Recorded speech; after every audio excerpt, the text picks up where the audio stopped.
ever heard of hazing by any chance? It may seem like fun and games until you know the amount of damage it can really cause. Hazing is a horrible thing to do, and it's caused one too many incidents. It should be stopped at every university that takes part in it. Let's begin with how hazing is misunderstood. Hazing is a way to be accepted into a fraternity at a college, university, or even into some groups outside of that. At first, people may think it's okay to haze someone or even be hazed, but the reality of hazing is much more worse than it may seem. When someone is being hazed, they are often beaten by a group of people or forced to do things by that group of people. Being hazed is never an enjoyable experience. Don Cherry, a sports commentator, once said, "You cannot do hazing. If you're stupid enough to do hazing now, you'll pay the price." There have been many hazing incidents since this terrible tradition has begun. Since about 1.5 million university students are hazed each year, and many of those students leave beat up, or sometimes they don't leave at all. Equally as important, hazing is illegal. If you are caught hazing, you can be charged with a Class A misdemeanor.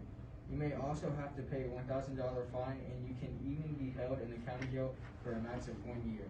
This does not include if something like a death were to happen. So far, you can see how serious hazing really is. It's no joke, and there's nothing fun about it. It should be stopped everywhere in the world.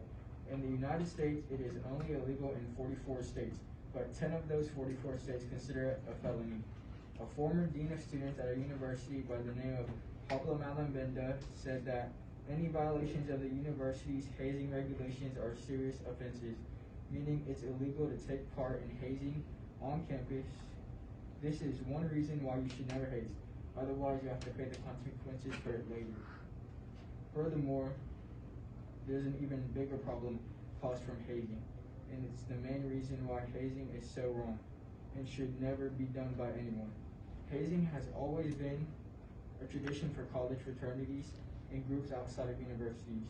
Ever since the early 1800s, it has been a popular thing to do, but just because it's been around for a while doesn't mean it's right. Over 200 deaths since 1838 have been reported from hazing. The main cause of death was alcohol poisoning. There have also been other deaths caused from drug overdoses, and sometimes people are even beaten to death. From this, we can see how wrong hazing really is. At some universities, they have taken action to try and at least cut down on hazing, but some universities could care less, and they even try to hide it from the public.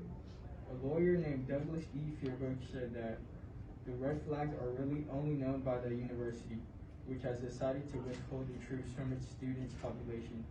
Douglas also stated that no public information is provided to any of the students as to what any specific fraternity has done wrong, so students can't make informed decisions about whether they should join or not.